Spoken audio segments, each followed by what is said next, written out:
नमस्कार। आज हम देखेंगे एक्सक्रीटरी सिस्टम। एक्सक्रीटरी सिस्टम जो शरीर में जितनी भी बीमारियां हैं, जितनी भी व्याधियां हैं, उन व्याधियों के इलाज में सबसे पहला प्रोटोकॉल जो रखा जाता है वो चार चीजें जो है ना वो गवर्न करती हैं उसको, और वो प्रोटोकॉल होता है एलिमिनेशन, मतलब गंदगी को निकालना।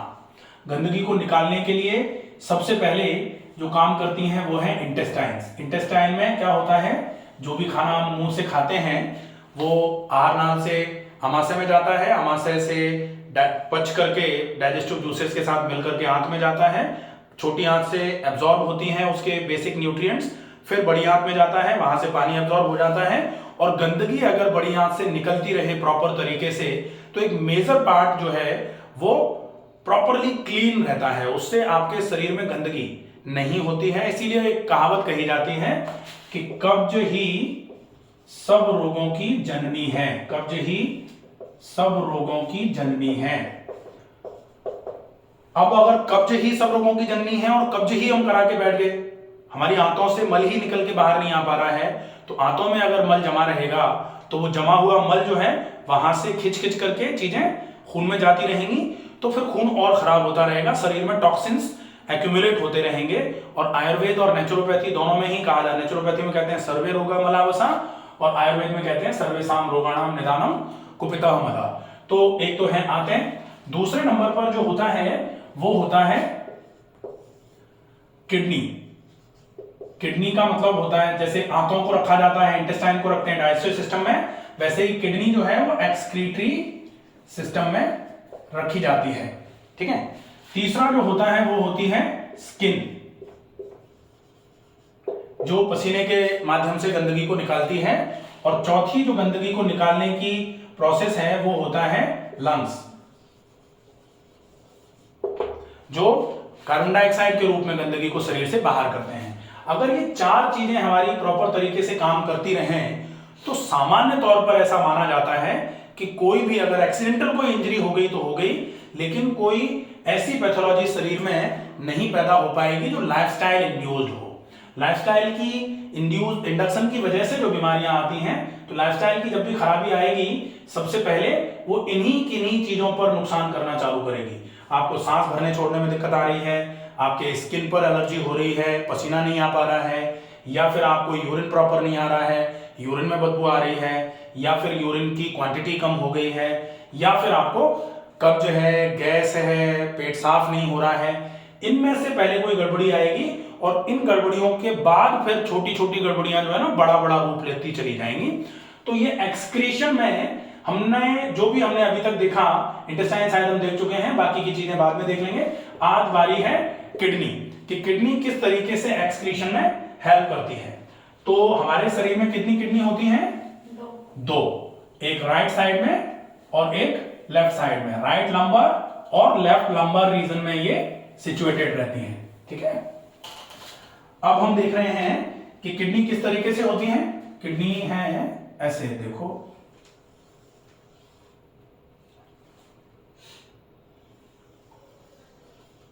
ये लेफ्ट और ये राइट। ठीक है। अब यहां से इस तरीके से ऐसे करके चला यूरेटर। ठीक है।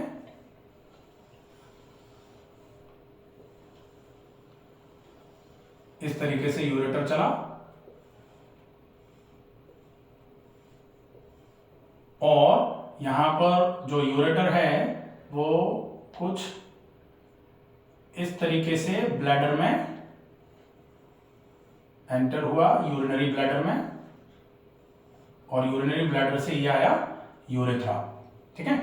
और जो ये यूरेटर है, ये यूरेटर सामान्य तौर पर जो देखते हैं ना उनके यहीं एंड कर देते हैं, तो ये यूरेटर जो है ये पीछे से आके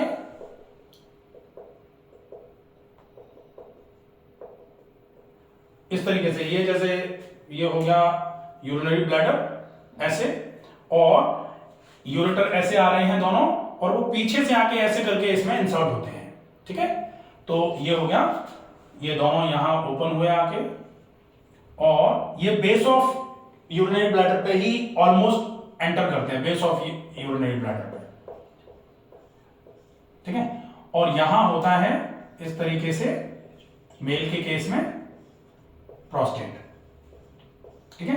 ये मेल के केस में यूरेथ्रा जो है ये बड़ा होता है, फीमेल के केस में यूरेथ्रा थोड़ा छोटा होता है, ठीक है। ये हो गया। अब हम देखते हैं कि ये है किडनी। अब किडनी में बेसिकली दो पार्ट होते हैं, एक तो होता है कॉर्टेक्स और एक होता है मेडुला, ठीक है।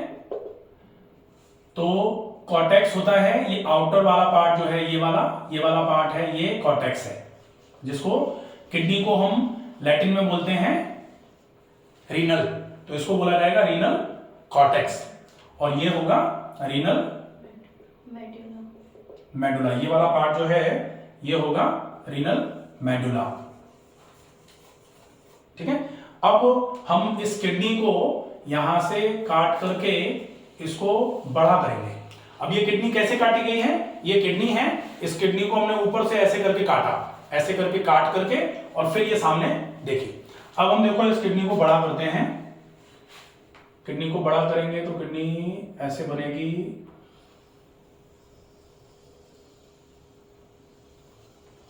ऐसे, ठीक है।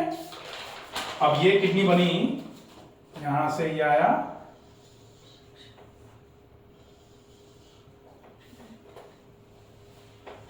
यूरेटर, ठीक है, यूरेटर आ गया। अब इस किडनी में ये जो कॉर्टेक्स है, कॉर्टेक्स मतलब बाहर का हिस्सा, और ये जो मेडुला जो होता है, मेडुला में कुछ पिरामिड्स होते हैं, हाँ, और पिरामिड जो होते हैं, ये पिरामिड इनका बेस जो होता है वो होता है ऊपर की तरफ और होता है चौड़ा, और जो अपेक्स है वो होता है पतला, इस तरीके से।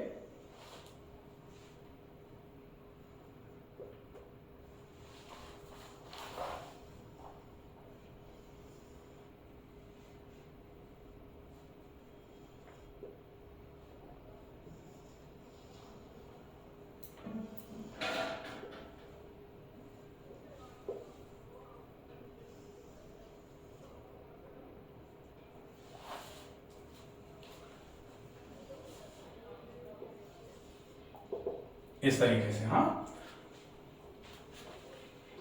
किडनी का ये जो है ना नीचे ज्यादा रह गया है, इसको थोड़ा छोटा कर देते हैं ये, ताकि कॉर्टेक्स सही आ जाए सब में, ये ठीक है। अब ये जो है, ये पिरामिड्स जो होते हैं, इन पिरामिड्स के बीच में ये जो कॉलमनर स्ट्रक्चर है ये वाला, इसको क्या बोला जाता है, ये कॉर्टेक्स ही है, क्योंकि मेडुलरी एरिया तो ये है, ठीक है। तो ये जो एरिया है इसको बोला जाता है कॉर्टेक्स के, बेसिकली ट्यूबुलर कॉर्टेक्स। सामान्य तौर पर ये कॉर्टेक्स है, कॉर्टेक्स का ये हिस्सा जो है ना, यहां भी कॉर्टेक्स, रीनल पैरेन्काइमा ही है पूरी की पूरी, रीनल पैरेन्काइमा है, तो इसको बोला जाएगा मेडुला। ये वाला मेडुलरी एरिया है, ये हो गया कॉर्टेक्स, और कॉर्टेक्स में ये हो गया जो कॉर्टिकल पार्टी है, तो कॉर्टिकल ट्यूब्यूल्स बोला जा सकता है इनको। अब हम देखते हैं कि जनरली जो आपके ये तो हो गए पिरामिड्स, अब ये जो है यहां से इस तरीके से ऐसे ये बनते हैं कैलिसेस,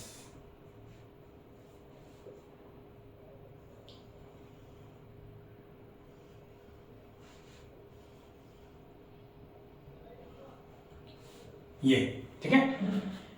यहां पर जो यूरिन, यहां ये क्या है, यहां बहुत सारे नेफ्रॉन्स होंगे, जो किडनी की फंक्शनल यूनिट है, नेफ्रॉन्स हैं बहुत सारे, और हर नेफ्रॉन की कलेक्टिंग डक्ट जो होती है वो एपेक्स ऑफ पिरामिड में आके खुलती है। हर नेफ्रॉन की कलेक्टिंग डक्ट जो है ना वो यहां आके खुलेगी, और यहां आने के बाद बहुत सारे जो कलेक्टिंग डक्ट्स हैं वो खुले, इसको बोला जाता है माइनर कैलिक्स, ठीक है। और माइनर कैलिक्स के बाद ये जो एरिया बचता है, यहां तो हो गया माइनर कैलिक्स, ये वाला एरिया जो रह गया है इसको बोलते हैं मेजर कैलिसेस, ठीक है।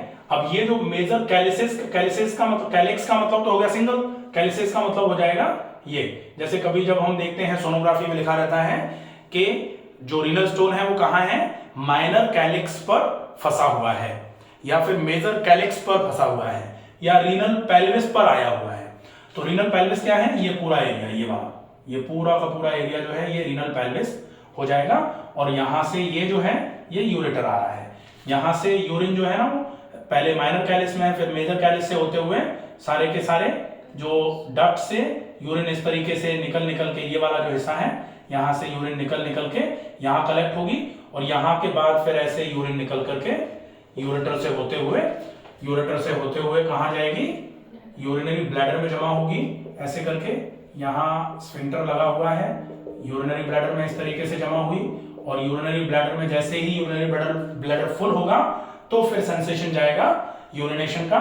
फिर ये जो है ना ये अपर्चर जो है, ये द्वार जो है ये ओपन होगा और यूरिन इस तरीके से निकल करके बाहर आ जाएगी। ये है सिस्टम सिंपल वाला। अब हम देखें कि किडनी में प्रॉब्लम्स क्या क्या होती हैं और किस तरीके से हो जा रही हैं। तो देखो कि किडनी के लिए हम देखेंगे, पहले तो हम किडनी की पथरी ही देख लेते हैं, क्योंकि नेफ्रॉन देखेंगे तो नेफ्रॉन के लिए फिर इसको पूरे को मिटाना पड़ेगा, नेफ्रॉन का अलग से स्ट्रक्चर बनाएंगे।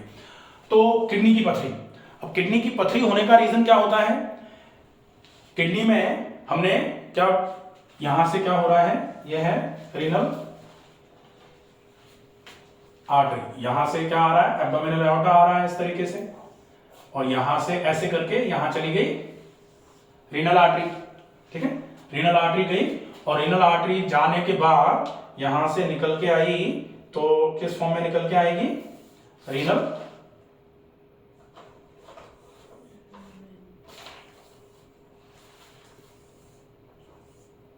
वेन, ये हो जाएगी रीनल वेन। ठीक है, ये कौन सी है, ये इंफीरियर वेना कावा चल रही है, समझ में आ रहा है, ये एओर्टा है। ठीक है, एब्डोमिनल एओर्टा आया हुआ है, ये है इंफीरियर वेना कावा।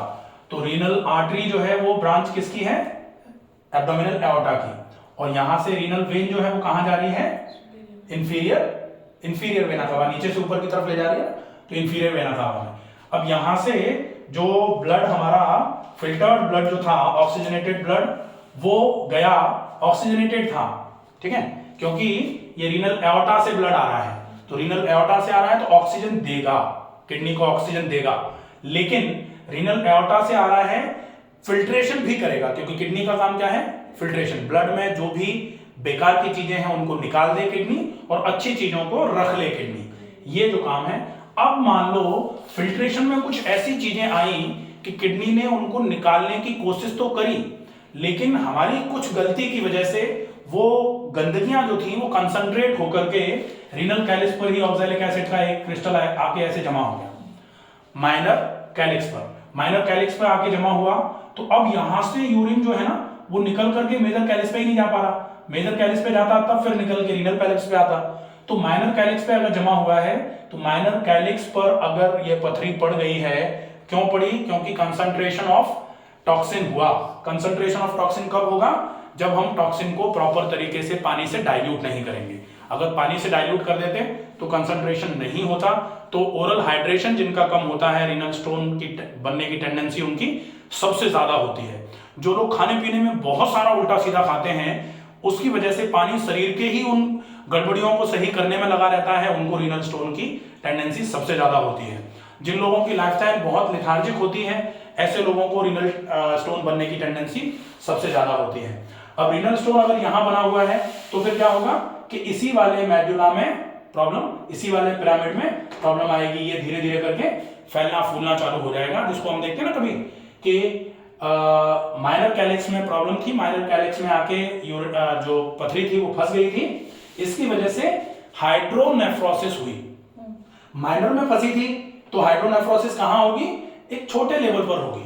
लेकिन अगर डिफ्यूज हाइड्रोनेफ्रोसिस हो रही है, इसका मतलब क्या है कि पथरी अगर आकर के मान लो यहीं फंस जाए, अब पथरी आके यहां फंस गई तो फिर यहां से फिल्टर तो सब कुछ हो रहा है, लेकिन यूरिन यहां भरना चालू हो गई, और भरना चालू हो गई तो उसकी वजह से पूरे किडनी में पानी भरना चालू हो जाएगा और बैक फ्लो होना चालू हो जाएगा, तो नेफ्रॉन पर ही पानी भरना चालू हो जाएगा, जिसको बोला जाएगा हाइड्रोनेफ्रोसिस।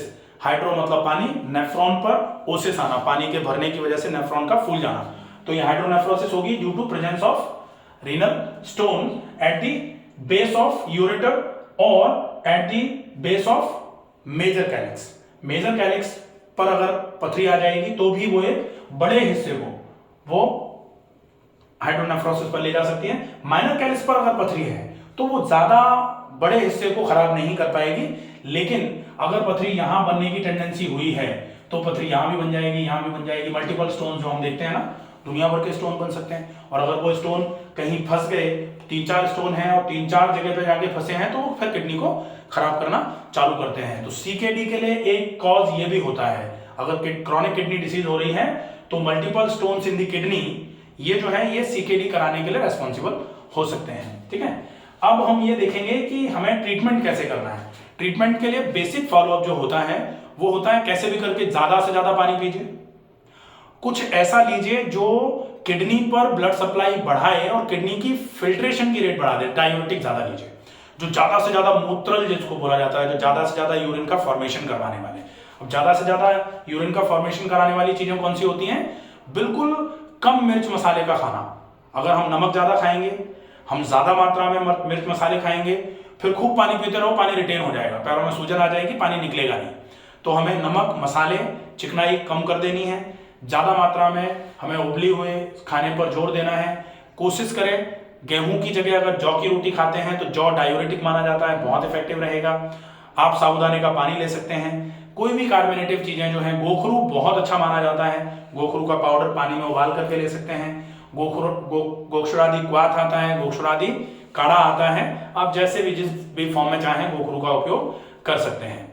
इसके अलावा आप इसको किडनी पैक जो बोला जाता है ना, जिसमें गर्म पानी की थैली किडनी पर और लिवर पर आप ठंडे पानी की थैली रख के ऊपर से लपेट करते हैं, तो किडनी पर ब्लड सर्कुलेशन बढ़ाने का काम करता है, वो भी काफी इफेक्टिव है। प्राणायाम ज्यादा करके हम रीनल सप्लाई बढ़ा सकते हैं, क्योंकि फिल्टर क्या होगा, यूरिन ब्लड ही फिल्टर होकर के गंदगी के रूप में जो चीजें बनेंगी पानी के साथ निकल करके बाहर आएगा, वही तो यूरिन है। अब ब्लड का सर्कुलेशन ज्यादा हो जाएगा, ज्यादा ब्लड जाएगा तो ज्यादा फिल्टर होगा, ज्यादा फिल्टर होगा तो केवल एक ही चीज, जब हमें पानी की कमी कब करनी चाहिए, हाइड्रोनेफ्रोसिस अगर ज्यादा हो रही है, डिफ्यूज हाइड्रोनेफ्रोसिस हो रही है और हम ज्यादा पानी पिए जा रहे हैं, यहाँ पथरी पूरे में अटक के पड़ गई है, हम पिए जा रहे हैं, पानी आ रहा है किडनी पर जा रहा है, किडनी पे जा रहा है तो किडनी छान रही है पानी को, अब छान के लेकिन यहां से यूरिन निकल ही नहीं पा रहा है, तो किडनी फैलती चली जा रही, ऐसे फैलती जाएगी तो फिर किडनी पूरी खराब हो जाएगी। ठीक है, तो अगर बहुत ज्यादा ऑब्स्ट्रक्शन है तो फिर ऐसे ऑब्स्ट्रक्शन को फिर आपको यहां भी रीनल स्टोन के केस में सामान्य तौर पर ऐसा बोला जाता है कि पथरी निकल जाती है और इजीली निकल भी जाती है, ज्यादा समस्या नहीं है। पत्थर चट्टे का जूस आता है, नींबू का रस ले लो, कोई भी कार्बोनेटिव चीजें जो होती हैं, एप्पल का जो सिरका आता है वो ले लो, बहुत बढ़िया है। खूब सारा पानी पियो, बहुत बढ़िया रहता है। मिर्च मसाले कम कर दो, बहुत बढ़िया है। ब्लड सर्कुलेशन बढ़ाने के लिए प्राणायाम करो, बहुत बढ़िया रहेगा। पसीना निकालने के लिए कोई भी व्यायाम कर लो, बहुत अच्छा है। लेकिन अगर पथरी कहीं बहुत ज्यादा ऑब्स्ट्रक्शन करा रही है, ऑब्स्ट्रक्शन की वजह से कोई प्रॉब्लम आ रही है, तो फिर हमें इन चक्करों में ना पड़ते हुए इंस्टेंट उस पथरी को वहां से हटा देना चाहिए। अगर नहीं हटाई तो प्रॉब्लम आ जाएगी। कभी कभी पथरी यहां नहीं होती, ये किडनी बिल्कुल क्लियर है, सब कुछ ठीक है, यहां भी नहीं है, पथरी आकर के यहां फंस जाती है। अब पथरी आकर के यहां फंसी तो क्या होगा, अब यहां से छना पूरा ऐसे करके आया यहां, और यहां ये जो है ना, ये फैल करके फूल करके ऐसे हो गया, अब यहां से निकल नहीं पा रहा। अब ये यूरेटर जो है ना, हाइड्रो मतलब पानी, यूरेटरो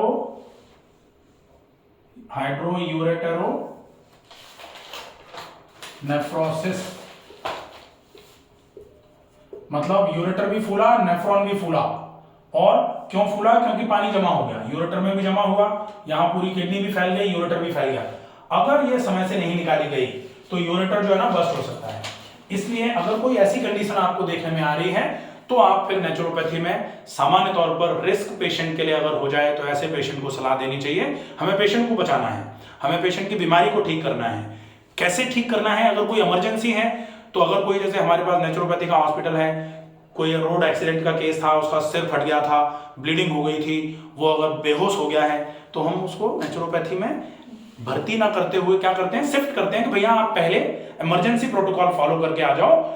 अगर वहां जो इमरजेंसी का फॉलोअप है वो हो जाएगा, फिर बाकी की चीजें जो बचेंगी वो अपन नेचुरोपैथी में कर सकते हैं। इमरजेंसी नेचुरोपैथी में डील अगर करने की कोशिश करी जाएगी, पेशेंट की लाइफ को रिस्क हो सकता है।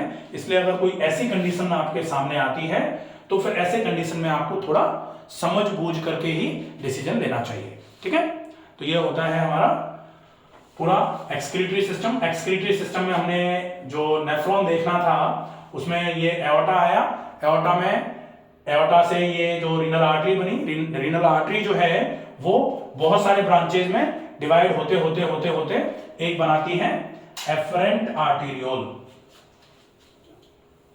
एफरेंट आर्टीरियोल जो है वो बनाया,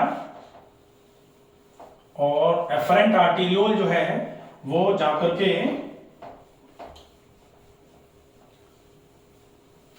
ग्लोमेरुलर अपैरेटस बनता है। ये जैसे ये है, अब ये बहुत सारे ब्रांचेज में गई, हाँ ऐसे करके ऐसे करके ऐसे करके बहुत सारे ब्रांचेज हुए इसके, और हर नेफ्रॉन तक इसको ऐसे करके पहुंचना है। आर्टरी जो है ना, आर्टीरियोल के रूप में नेफ्रॉन के, ये किडनी है पूरी,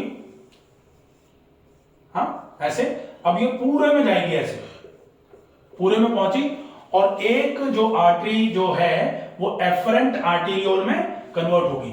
एफरेंट आर्टीरियोल मतलब ये वाला हिस्सा, एफरेंट आर्टीरियोल से ये जो है ये ऐसे करके इफरेंट आर्टीरियोल में बदलेगी, और इसको बोला जाएगा ग्लोमेरुलर अपैरेटस, और ये होगा वोमेन्स कैप्सूल। ठीक है, अब यहां ब्लड आया, ऐसे करके भरा, और यहां से निकल निकल के जो गंदगियां हैं वो ऐसे करके वोमेन कैप्सूल में आ जाएंगी यहां, और यहां से फिर ये आएगी प्रॉक्सिमल कन्वोल्यूटेड ट्यूब्यूल में, जो नेफ्रॉन का स्ट्रक्चर होता है, proximal convoluted tubule, loop of Henle, फिर डिस्टल कन्वोल्यूटेड ट्यूब्यूल, फिर कलेक्टिंग डक्ट। ठीक है, तो अब यहां क्या हो रहा है कि ये जो हिस्सा है इसको बोलते हैं एफरेंट आर्टीरियोल, ये है इफरेंट आर्टीरियोल। तो एफरेंट आर्टीरियोल और इफरेंट आर्टीरियोल जो है इसमें ब्लड यहां से गया, ज्यादा बड़ा ल्यूमन है, फोर्स से गया, और यहां से निकलते समय कम ल्यूमन मिल रहा है इसको, इसलिए प्रेशर क्रिएट होगा, और उस प्रेशर के वजह से, जैसे हम कपड़े में कुछ भर लें और ऐसे करके कपड़े को निचोड़ें, प्रेशर क्रिएट होता है, तो कपड़े जैसे लौकी का जूस जो है ना कपड़े से छानते हैं तो गंदगी गंदगी रह जाती है और जूस छन के बाहर आ जाता है। यहाँ उल्टा होता है, यहाँ गंदगी छन के बाहर चली जाती है, अच्छी अच्छी चीजें यहीं रह जाती हैं, फिर यहां से उठ करके ये निकल करके बाहर की तरफ जाती हैं, और ये एफरेंट आर्टीरियोल जो है यही पेरिटिब्युलर आर्टरी बनाता है। तो पेरिटिब्युलर आर्टरी जो बनाता है ये हमारे पूरे के पूरे ट्यूब्यूल को ऑक्सीजन सप्लाई करता है, ब्लड सप्लाई करता है। ठीक है, तो ब्लड सप्लाई का काम और फिल्ट्रेशन के लिए यही रीनल आर्टरी ही कराती है, और यहां से इफरेंट आर्टीरियोल ये पूरा, और यहां से इसने जो पेरिटिब्युलर आर्टरी बनाई थी उस पेरिटिब्युलर आर्टरी ने यहां ऑक्सीजन दे दिया, कार्बन डाइऑक्साइड ले लिया, और यहां से फिर वो धीरे धीरे धीरे धीरे करके रीनल वेन में कन्वर्ट होते हुए वो रीनल वेन से यहां से डीऑक्सीजनेटेड ब्लड फिर से ऊपर की तरफ जाएगा। कार्बन डाइऑक्साइड इसमें है, वो ऊपर की तरफ जा करके फिर जो कार्डियोवैस्कुलर सिस्टम पढ़ाया था इंफीरियर वेना कावा से राइट एट्रियम में, राइट एट्रियम से राइट वेंट्रिकल में, राइट वेंट्रिकल से पल्मोनरी आर्टरी के थ्रू सीधा लंग्स में, लंग्स से फिल्टर होकर के जो ऑक्सीजन लेकर के लेफ्ट एट्रियम में आया, लेफ्ट एट्रियम से लेफ्ट वेंट्रिकल में, फिर एओर्टा के थ्रू फिर इसमें आ जाएगा, और यहां से फिर यहां आएगा। ये पूरा का पूरा सिस्टम है। तो इस सिस्टम को अपने को समझना है। अगर हमने ये सिस्टम समझ लिया तो फिर ये मान लो कि अब हमें करना क्या है। सामान्य तौर पर जो एक प्रॉब्लम जिसमें क्रॉनिक रीनल डिसीजेज जो आ रही हैं, जिसको सीकेडी बोला जाता है, क्रॉनिक किडनी डिसीज, उसमें क्रिएटिनिन और यूरिया जो बढ़ रहा है उसके बढ़ने का कारण क्या है? उसके बढ़ने का कारण हो सकता है नेफ्राइटिस हो, हाँ, उसके बढ़ने का कारण एक ये भी होता है कि रीनल स्टोन्स बहुत लंबे समय से हैं। उसके बढ़ने का कारण एक ये भी हो सकता है कि खाने में बहुत कुछ ऐसा खाया जा रहा है जिसकी वजह से बॉडी में टॉक्सिन्स बहुत ज्यादा जनरेट हो रहे हैं और इंटेस्टाइन से निकल नहीं पा रहे हैं, जिसकी वजह से एलिमिनेशन का पूरा दारोमदार जो है किडनी पे आ जा रहा है और किडनी उस काम को करने में फेल हो जा रही है। एक कारण होता है डायबिटिक नेफ्रोपैथी, जिसके केस में शुगर इतनी ज्यादा हो जाती है और वो ज्यादा मात्रा की शुगर जो है वो खून के साथ किडनी पे जाती है। किडनी उस ज्यादा मात्रा की शुगर को फिल्टर करने की कोशिश करती है, लेकिन ज्यादा ही काम करने की वजह से किडनी धीरे धीरे करके फेल हो जाती है, तो रीनल फेलियर का केस बन जाता है। उसकी वजह से क्रॉनिक किडनी डिसीज आ जाती है। तो बहुत सारे कारण हैं उसके होने के, लेकिन उसका ट्रीटमेंट प्रोटोकॉल जब भी हम सेट करेंगे तब ट्रीटमेंट प्रोटोकॉल में हमें डाइट और सबसे ज्यादा फॉलोअप वही है जो 4 चीजें पहले लिखी थी कि आप अगर किडनी में प्रॉब्लम आ गई है तो अब आपकी किडनी को रेस्ट दे दो, आप बाकी 3 चीजों से काम ले लो। तो किडनी में प्रॉब्लम है तो किडनी को रेस्ट दे दिया, अब बाकी 3 कौन सी हैं? आंतों को बिल्कुल खाली करा दो, अच्छे से पूरे मल की सफाई करवा दी और आंतों में दोबारा गंदगी भरी नहीं हमने। स्किन को अच्छे तरीके से साफ करा दो, ब्लड प्यूरिफिकेशन करा दिया हमने अच्छे तरीके से, और उसके बाद स्किन के पोर्स हमने ओपन करा दिए। स्किन जो सामान्य तौर पर आजकल चल रहा है कि गर्म पानी में लिटाओ, खूब पसीना निकालो तो किडनी ठीक हो जाएगी, तो ये भी एक अच्छा तरीका है कि पानी में लिटाने से या जो भी करके आप अगर स्किन के पोर्स को थोड़ा सा खोल सकते हो, नॉर्मल कर सकते हो, तो वो आपके लिए काफी इफेक्टिव माना जा सकता है। फिर तीसरा है आप लंग्स को थोड़ा सा एक्टिव बना दो, जो कार्बन डाइऑक्साइड है वो गंदगी आपकी पूरी की पूरी फेफड़ों से निकल करके बाहर आ जाया करे, तो आपको प्राणायाम ज्यादा करना है। तो अच्छा खाना, पेट की सफाई करना, व्यायाम करना, पसीना निकालना और प्राणायाम करना, अगर हम ये 5 चीजें अच्छे तरीके से फॉलो कर लेते हैं तो निश्चित ही हमें आराम होगा। अच्छे खाने में आप कोई भी भारी खाना नहीं खाएं। जब भी किडनी में प्रॉब्लम आती है तो जब तक एल्बुमिन निकल करके बाहर नहीं आता है तब तक हम कोशिश करते हैं कि बहुत ज्यादा प्रोटीन वाला खाना पेशेंट को ना दिया जाए, लेकिन जब प्रोटीन ही निकलना चालू हो जाएगा तब प्रोटीन की कमी की वजह से जो बहुत दिक्कत आती है, सार्कोपीनिया होना चालू हो रहा है, मसल मास धीरे धीरे करके गिरना चालू हो गया, मसल की डेंसिटी धीरे धीरे करके कमजोर पड़ रही है, मसल मास गया तो मसल वेस्टिंग होना चालू हो गई, बहुत कमजोरी आ रही है, ऐसे केस में फिर एल्बुमिन चढ़ाया जाता है या फिर प्रोटीन का सोर्स पेशेंट को दिया जाता है। प्रोटीन का सोर्स जितना दिया जाएगा किडनी पे उतना लोड तो बढ़ेगा, लेकिन ऑप्शन नहीं है, इसमें देना पड़ता है। ठीक है, तो ये चीजें हैं, इनको अगर हम अच्छे तरीके से फॉलो करेंगे तो निश्चित ही हमें क्रॉनिक किडनी डिसीजेज में भी बहुत अच्छा आराम मिल सकता है। नेचुरोपैथी में बहुत सारी चीजें ऐसी होती हैं ट्रीटमेंट के प्रोटोकॉल्स में जो क्रॉनिक किडनी डिसीज में बहुत अच्छा काम करती है। ठीक है।